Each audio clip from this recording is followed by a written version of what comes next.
মেয়ে সেজে 3 বছর ধরে তুলছিলেন লক্ষ্মীর ভান্ডারের টাকা।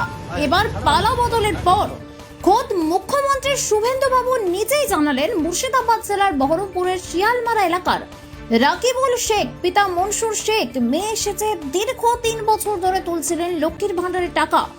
আর এই খবর প্রকাশ হতেই হতবাক বাংলার মানুষ। কিভাবে সম্ভব একজন পুরুষ মেয়ে সেজে লক্ষ্মীর ভান্ডারের টাকা কিভাবে তুলতেন বিগত 3 বছর ধরে? লক্ষ্মী ভান্ডার ঢুকছে কিও জানেন? কয়েকদিন থেকে ঢুকছে, কয়েক বছর থেকে যাই হোক। তারপরে কিভাবে ঢুকছে আমি নিজেও জানতাম না। আমি বিডিও অফিসে গিয়েছিলাম, বিডিও অফিসে জানানোর পর কোনো রেসপন্স পাইনি। আমি বলতে কোনো রেসপন্স পাইনি। মানে অফ করার জন্য বলেছিলেন যে আমার হ্যাঁ অফ করার জন্য গিয়েছিলাম। আমি বললো 2 দিন পরে এসে গিয়েছিলাম, কোনো পাত্তা পাইনি আমি। মানে আর কে পায় বাড়িতে লক্ষ্মী ভান্ডার? আর কেউ পাই না। আপনার স্ত্রী? আমার স্ত্রী তো পাবে স্বাভাবিক। এই যে আজকে মুখ্যমন্ত্রী যে আপনার নাম করলো, কি মনে ভাবছেন, কিভাবে হলো এটা ঘটনাটা? যেটা হবে সরকার নিয়ম অনুসারে সেটা করতে হবে আর কি।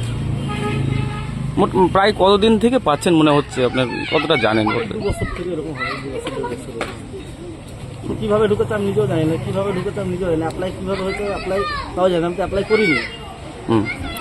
মানে যে অ্যাপ্লাই না করেও পাচ্ছেন, মানে এর জন্য কার কাছে গেছিলেন?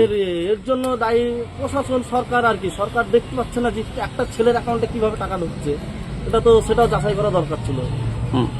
এখন এই লক্ষ্মীর ভান্ডারটা দুর্নীতি হয়েছে বলে আমার কাছে এখন সবাই। এই যে মুখ্যমন্ত্রী যে আজকে নাম করলো, কতটা খারাপ লাগছে বলে মনে হয়? বিশাল খারাপ বিষয়। যে এই দুর্নীতিতে হওয়ার কারণ কি মনে হচ্ছে? তৃণমূল সরকার? না, রাজনীতি লেভেলের সঙ্গে তো যুক্ত নেই আমি। কোন কি করে হলো জানে, হয়তো আশেপাশে দুশ্মন থাকতেও পারে। প্রায় মাঝে মধ্যে তখন আমি যাওয়ার পর তখন ব্যাংকেও কিছু বলে না আমাকে আর কি। ব্যাংকেও কিছু বলে না। 4-5টা বন্ধুর কাছে পরামর্শ নিলাম, তারা ভালো ডিপার্টমেন্টে জব করে। তারপর ওরা বললো যে ঢুকুক, অসুবিধা নাই। ভিডিওতে যাওয়ার পর আমি এটা বলেছিলাম। কোন অফিসে, কোন দপ্তরে গিয়েছিলেন আপনি? ভিডিও অফিসে গেছিলাম।